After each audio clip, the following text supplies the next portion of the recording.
our today's video we are going to talk about kingdom Plantae and kingdom Animalia, right? तो ये दोनों ही last हमारे kingdoms हैं जो बचे हुए हैं। हमने इससे पहले बायोलॉजिकल क्लासिफिकेशन के बारे में डिस्कस किया था, किंगडम मोनेरा, टेस्टा एंड फंगस के बारे में डिस्कस कर चुके हैं। सो अगर आपने वो वीडियो नहीं देखा है, go and check out on my channel and let's begin with the kingdom plantae. तो हमें पता है कि एज इट्स नेम सजेस्ट कि इसमें प्लांट्स आते होंगे। तो प्लांट की कैटेगरी है ये, एंड यूकैरियोटिक फोटोसिंथेटिक ऑर्गेनिजम्स होते हैं, यानी कि ऐसे ऑर्गेनिज्म जिसमें वेल डेवलप्ड न्यूक्लियस होता है और मेम्ब्रेन बाउंड ऑर्गेनेल्स होते हैं। तो ऐसे ऑर्गेनिज्म को हम यूकैरियोटिक कहते हैं। तो यूकैरियोटिक फोटोसिंथेटिक की कंडीशन यहाँ क्यों रखी गई है कि ग्रीन प्लांट्स हैं तो वो फोटोसिंथेसिस करेंगे as they are autotrophs, right. ये कंडीशन हमारी प्राइमरी कंडीशन होती है जो कि हमारी सेटिस्फाई होनी ही चाहिए। अब नेक्स्ट पॉइंट में जो सबसे इम्पॉर्टेंट चीज़ दी हुई है that is about partially heterotrophic nature. तो ऐसा क्या है कि बहुत सारे ऑर्गेनिजम्स हैं जो कि यूकैरियोटिक फोटोसिंथेटिक ऑर्गेनिजम्स हैं, बट वो पार्शियली हेटेरोट्रॉफिक भी हैं। पार्शियली हेटेरोट्रॉफिक होने का मतलब क्या है कि वो किसी और दूसरे ऑर्गेनिज्म पर डिपेंड करते हैं फॉर दियर न्यूट्रिशन, राइट। तो इस कैटेगरी में हमारे दो ऑर्गेनिजम्स हैं, दो कैटेगरीज हैं। पहले इंसेक्टिवोरस प्लांट्स की हैं जैसे कि वीनस फ्लाईट्रैप, राइट। तो वीनस फ्लाईट्रैप क्या करता है कि इसका कुछ मॉडिफिकेशन इस तरीके से होता है कि अगर इसके पास कोई इंसेक्ट जाता है, कोई स्मॉल ऑर्गेनिज्म जाता है, तो ये उसको अपने लीव्स में ट्रैप कर लेता है। फिर वहाँ पर कुछ टॉक्सिन रिलीज़ होता है जिसकी वजह से वो एनिमल मर जाता है और फिर वो धीरे धीरे उसके जो न्यूट्रिशन रहता है उसको एब्जॉर्ब करता है प्लांट, और फिर एनिमल का वेस्ट एक्सक्रीशन बाहर फेंक देता है। और कुछ पैरासाइटिक नेचर के होते हैं जैसे कि कैस्क्यूटा, ठीक है। प्लांट सेल में जो सबसे इम्पॉर्टेंट दो कैरेक्टरिस्टिक्स होते हैं वो होते हैं, पहला कि वो क्लोरोप्लास्ट प्रेजेंट होता है उसमें, और सेल वॉल सेल्यूलोज से बनी होती है। ये दोनों इंपॉर्टेंट कैरेक्टर्स हैं जो कि होने ही चाहिए किसी भी प्लांट की कैटेगरी में। अगर ये दोनों हैं तो इसका मतलब है कि ये प्लांट सेल का जो हमारा क्लासिफिकेशन है वो राइट मेथड में है, ठीक है। अल्टरेशन ऑफ जनरेशन, अल्टरेशन मतलब होता है कि जब इनमें जीन्स ट्रांसफरेशन होता है via help of Mendel monocrosses of dihybrid और फिर मोनोक्रॉस, तो उस टाइम जीन अल्टरेशन होता है, राइट।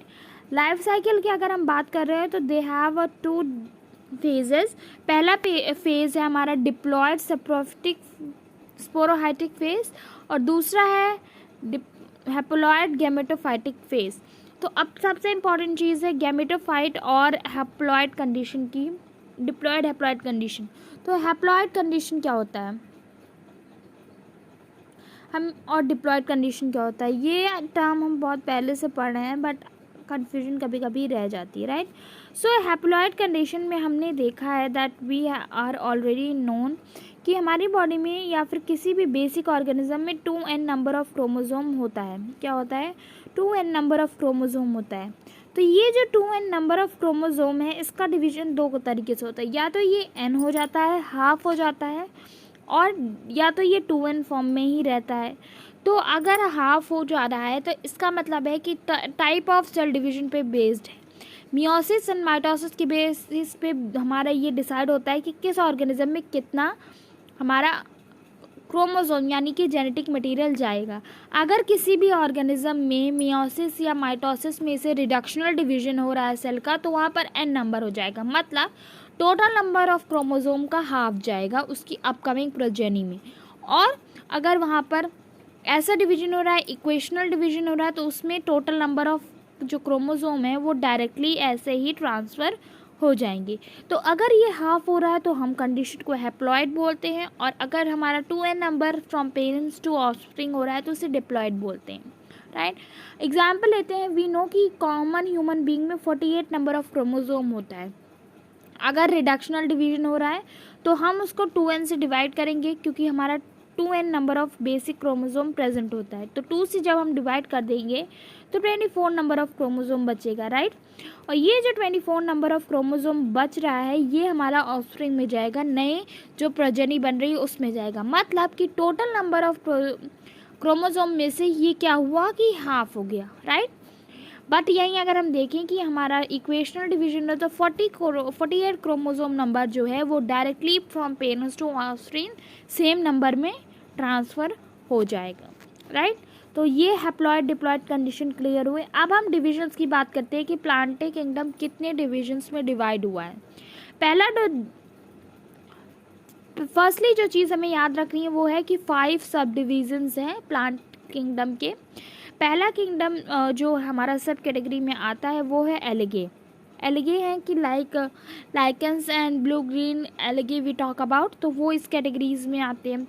दूसरा आता है bryophytes, third one is your pteridophytes, fourth and fifth one is gymno and angiosperms. सबसे इम्पॉर्टेंट कैटेगरी की अगर हम बात कर रहे हैं तो स्पेसिफिकली सबकी अपनी अपनी इम्पोर्टेंस है, बट जो जिम्नो एंड एंजियोस्पर्म्स है ये हमारा मैक्सिमम कवरेज करते हैं प्लांट का all over the earth, right. अब आते हैं नेक्स्टली हमारे जो नेक्स्ट टॉपिक है दैट इज़ किंगडम एनिमिलिया। इसमें हमें बहुत सारे सब पॉइंट्स पढ़ने हैं क्योंकि इसमें बहुत सारी चीज़ें दी हुई हैं, राइट। तो heterotrophic eukaryotic and multicellular organisms, अब इसको ये चीज़ समझना बहुत इंपॉर्टेंट है। हेट्रोट्रॉफिक आपको पता है दूसरे ऑर्गेनिज्म पे न्यूट्रिशन बेस्ड होता है, यूकैरियोटिक सेल्स हैं ये भी पता है, well developed nucleus along with membrane bound organelles. Multicellular organisms यानी कि इनमें लेवर ऑफ डिविजन्स शो होता है, ये इंपॉर्टेंट कैरेक्टर होता है किसका, एनिमेलिया किंगडम का, लेवर ऑफ डिवीजन, ये बहुत इंपॉर्टेंट होता है, अक्सर इससे रिलेटेड क्वेश्चंस पूछे जाते हैं। लेवर ऑफ डिवीजन अगर कहीं पर भी शो हो रहा है तो इसका मतलब है कि वहाँ पर multi cellular nature of organism होगा, ठीक है। ये तो इम्पॉर्टेंट था, ये तो क्लियर हो गया। एनिमल सेल में सेल वॉल लैक होती है, मतलब the cell wall is absent in animal cells, ठीक है। और अब एक जो इम्पॉर्टेंट चीज़ दी हुई है, दे आर डायरेक्टली और indirectly dependent upon food for plants, यानी कि ये प्लांट्स पे इनडायरेक्टली और डायरेक्टली डिपेंड करती है फॉर दियर फूड, ठीक है। डाइजेशन प्रोसेस इज इंटरनल यानी कि बॉडी के अंदर होता है, और जो फूड रिजर्व है वो स्टोर होता है इन फॉर्म ऑफ ग्लाइकोजन और फैट। ग्लाइकोजन एंड फैट के फॉर्म में हमारा फूड स्टोर होता है, और जो हमारी बॉडी में स्टोरेज प्लेस होती है उसको हम सेल या फिर फैटी टिश्यू पॉइंट्स बोलते हैं। तो ये याद रखना है कि फूड रिजर्व किस फॉर्म में स्टोर होती है, राइट। इनका एक डेफिनेट ग्रोथ पैटर्न होता है, ठीक है, और with the ageing time with the time period like they acquired a specific shape and size, ठीक है। इनका एक फेज होता है ग्रो होने का and they do not grow after that phase. और प्लांट्स में और एनिमल्स में यही डिफरेंस होता है that plant grow somewhere throughout their lifes, but जो हमारे एनिमल्स होते हैं यानी कि ह्यूमन बींग्स और अदर फेजेस एनिमल्स, वो क्या करते हैं कि एक certain phase of their life grow करते हैं, they are that phase is known as basically the growth phase. और जो हमारे हायर फॉर्म्स ऑफ ऑर्गेनिज्म होते हैं उसमें elaborate sensory and neuromotor mechanism होता है, ये बहुत इंपॉर्टेंट चीज़ है।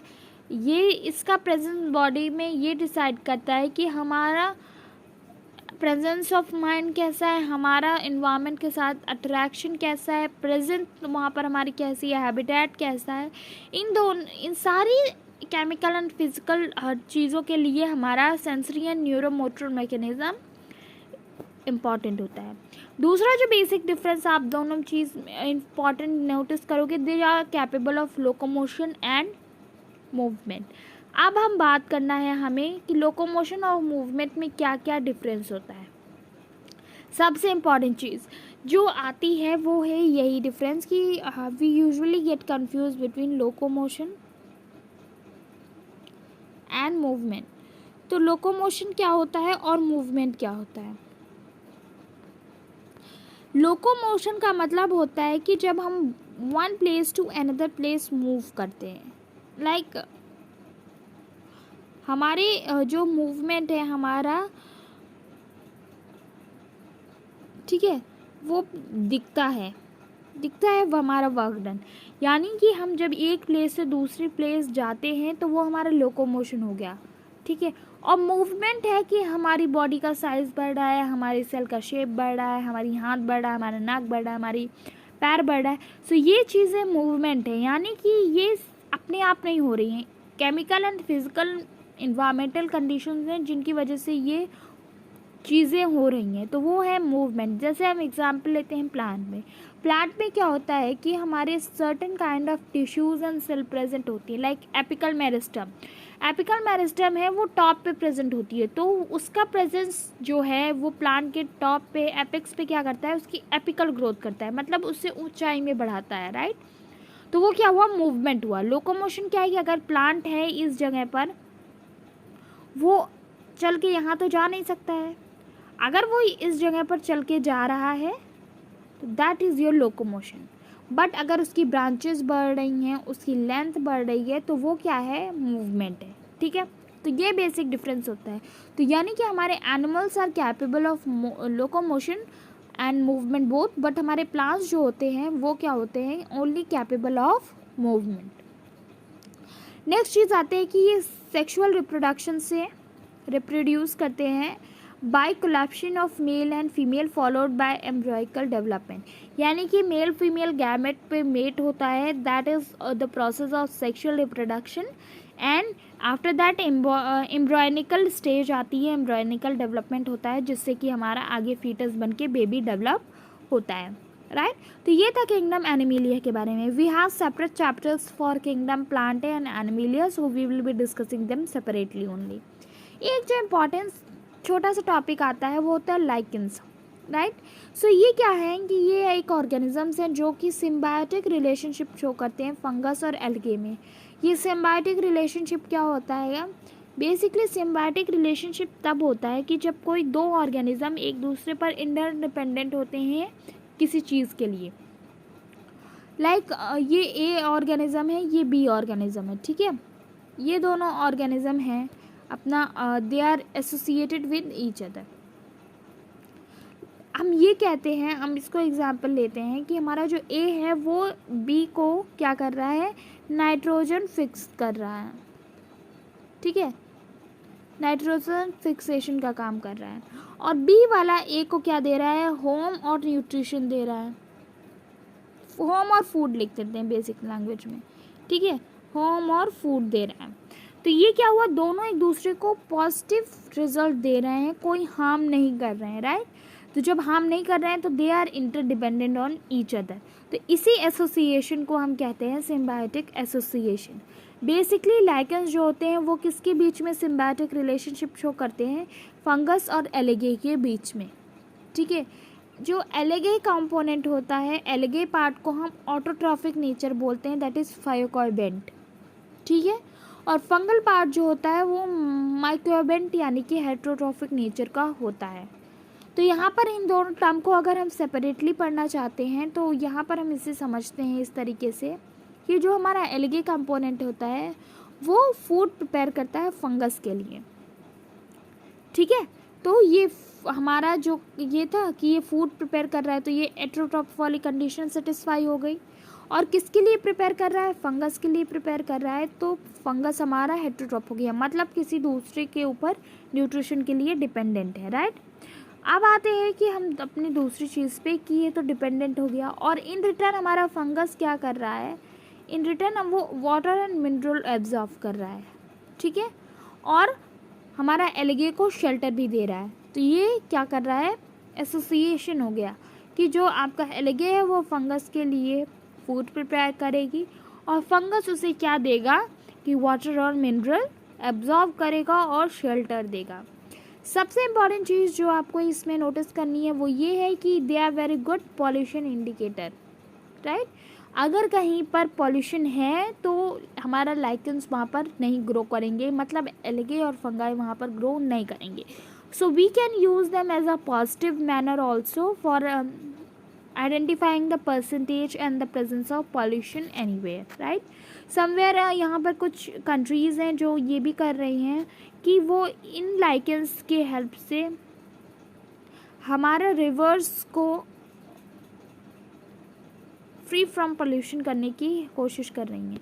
Like they put lichens on them readily. अगर वो आगे मल्टीप्लाई कर रहा है मतलब river is free, and if it is not that there is a pollution in the river. तो ये तो हमारा चैप्टर था and this chapter 2 is now over with the video. अब हम नेक्स्ट वीडियो में नेक्स्ट चैप्टर स्टार्ट करेंगे. And on Saturday I am going to upload a video with the title of test series. जैसे कि हम series wise करेंगे तो we will be doing chapter, right. हम लोग जो चैप्टर कंप्लीट कर चुके होंगे वो हम सैटरडे को उसके क्वेश्चंस देखेंगे, like for short and long question along with multiple NEET type questions. ठीक है, तो हम उसको NEET test series and class 12 revision series के नाम से उसको मैं एक प्लेलिस्ट सेपरेटली अपने चैनल पर बना दूंगी. So there you go and watch that video after watching the chapter content, जिससे कि आपका रिविजन हो जाएगा. And you will be also came up with a idea in your mind that what kind of question are being asked in the your class 11th also, as well as for your NEET preparation also. You will be getting an idea that type of questions which are asked, because the weightage percentage is there and negative marking is also there. For one correct question you will be allotted 2 numbers, that is 2 marks, and for one wrong question you will be deducted 1 mark from your total or over the percentage, right. So that's all for today. From next video we are going to start with the chapter 3, that is the kingdom planting, right.